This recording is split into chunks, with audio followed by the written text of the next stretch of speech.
Okay, if you think you know Addis Ababa, well, you probably need to just throw out every single outdated image you have in your head right now. We're talking about the city here in 2025, and if your mental snapshot is, still stuck on old famine relief narratives or rural struggle or just general underdevelopment, then prepare for, honestly, one of the most intellectually stimulating shocks we've covered in these deep dives. That really is the challenge, isn't it? The source material we looked at makes it clear.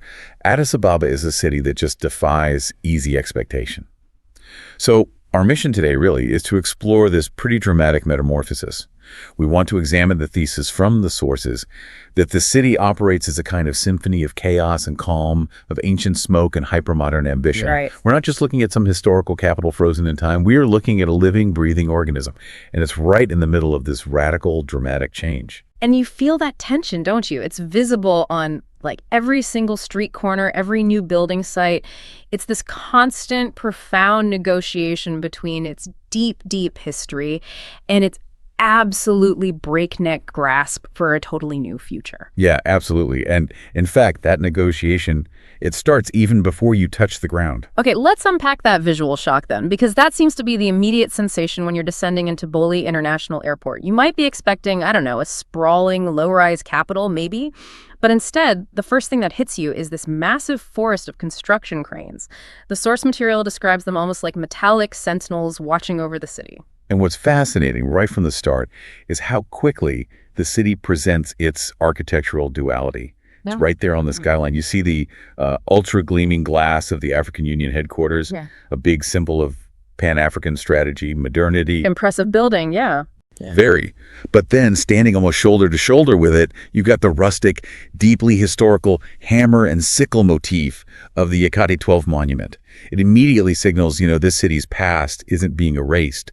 It's being incorporated somehow into the present. That's such a powerful image, that political duality. But then you look up towards the Antediautans, and you see maybe the ultimate sacred versus strategic contrast. The ancient Entoto Mariam church, you can see its silhouette against the sky, just peeking through the eucalyptus forests. It represents that deep spiritual past of Ethiopia. And yet right beside that sort of timeless symbol, you have the sharp, very modern frame of the Grand Ethiopian Renaissance Dam, the GRD Pavilion. Now, this pavilion, it's a testament to the nation's most significant and often controversial modern ambition. We're talking electricity, national pride, economic power. Wow. So that synthesis, the sacred and the strategic, the past and this potent future, all watching over the city, it really captures the whole story in just one glance. So, okay, let's descend from those spiritual heights and plunge right into the urban arteries. This is where that famous controlled chaos really takes over. The traffic is, well, it's legendary, absolutely legendary. You have this total cacophony, honking minibuses, the locals call them blue donkeys, apparently.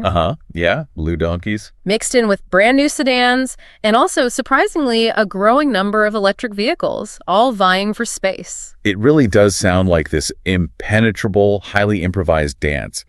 But the sources note there's a distinct commerce operating right within that gridlock. It has to.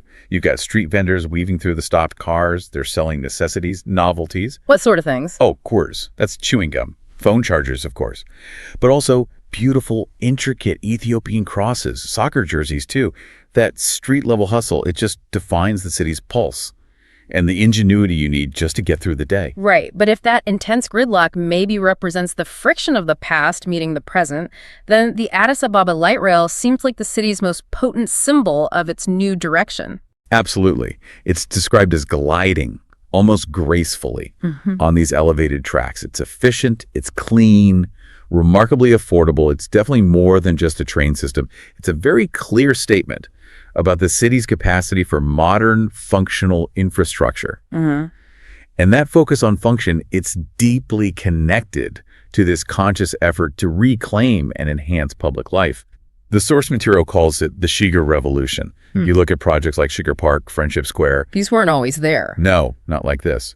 They replaced neglected land, often pretty disorganized areas, and they've turned them into these civic jewels. And the transformation sounds genuinely stunning. We read about families just strolling, young couples enjoying ice cream, students using lawns that are comparable to sophisticated urban parks you'd find in Singapore or somewhere. Exactly. This is a deliberate, powerful effort by the government. It's about injecting beauty, order, dedicated public space back into this high-density urban environment. That makes sense. It's a move addressing the need for community space, but Yeah. that deeper sense of community, that ancient identity, you really experience that best through the senses, particularly smell. Ah, yes, that unique air cocktail of Addis Ababa.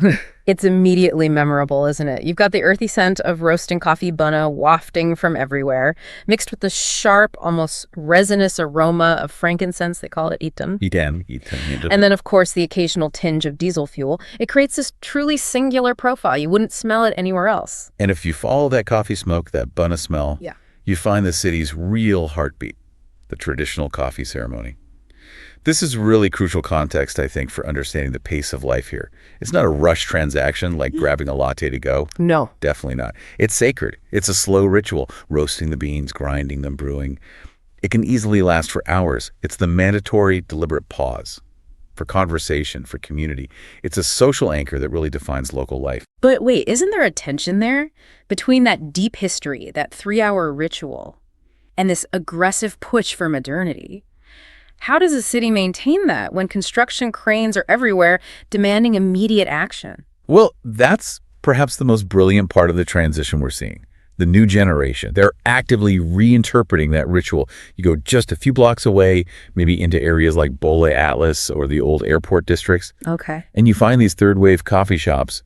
Very cool, minimalist places. They're serving single-origin Yirgacheffe coffee in these simple ceramic cups. And at the same time, you have young Ethiopians sitting there with their MacBooks, discussing startup funding, coding, NFTs. Wow, okay. So it's the same ritual, kind of, but updated. In a way, yes. It's the very nexus of this contemporary African identity being built. These young people are globally connected, but they're also fiercely proud. They're defining their own space, their own identity. It's modern, tech-savvy, but it believes like it's still rooted in that ritualistic foundation of their culture. That makes a lot of sense. And that energy, that dynamic, it translates immediately into the city's cultural output. I mean, you have the National Museum doing its vital work, safeguarding humanity. It houses Lucy, or Dinknesh, as she's known there. Right, the famous fossil. Exactly. But then the contemporary galleries are absolutely exploding with bold, challenging new work. Places like Addis Fine Art Gallery, Lila Gallery, the source material mentioned those. Yes, influential spaces. And the work is incredibly confident. It's unapologetic. You see artists using traditional motifs in stunningly modern ways. They're challenging entrenched political norms, exploring complex gender dynamics. This is not the art of a, developing nation looking outward for approval. It's art that's creating an internal dialogue. And it's loud and self-assured. Okay, but this deep dive is based on a real city tour perspective from the sources. And that means we have to address the other side, too. And we absolutely must. The sources insist on acknowledging the shadows. It's mandatory for a real understanding. Because for every gleaming park, every efficient light rail line, there is the reality of inadequate housing in a Kebli. Right, the Kebli, that's the term for a specific neighborhood or administrative unit. Correct. And this is where we need to spend some time. Because the cost of this breakneck transformation, it's significant. The economic divide is stark. You see it immediately. And while that Sheger revolution reclaimed public land, these ambitious urban renewal projects, well, they often lead to the painful displacement of long-term residents. Building the future means tearing down parts of the past, literally. And that social cost sounds immense. It raises an essential question, really, for you, the listener, to consider. Building a modern city, but for whom?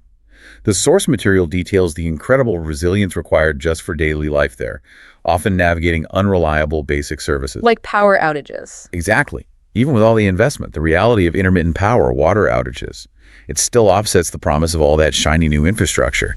You feel like the pace of change is maybe outstripping the pace of sustainable delivery for everyone. And the result of that imbalance is that the tension we talked about, building the future at all costs versus the social price paid by citizens, it's just woven into the city's fabric. You see the sheer strength, the resilience needed to navigate daily life, but it's coupled with this undeniable, almost fierce hope you see in people's eyes.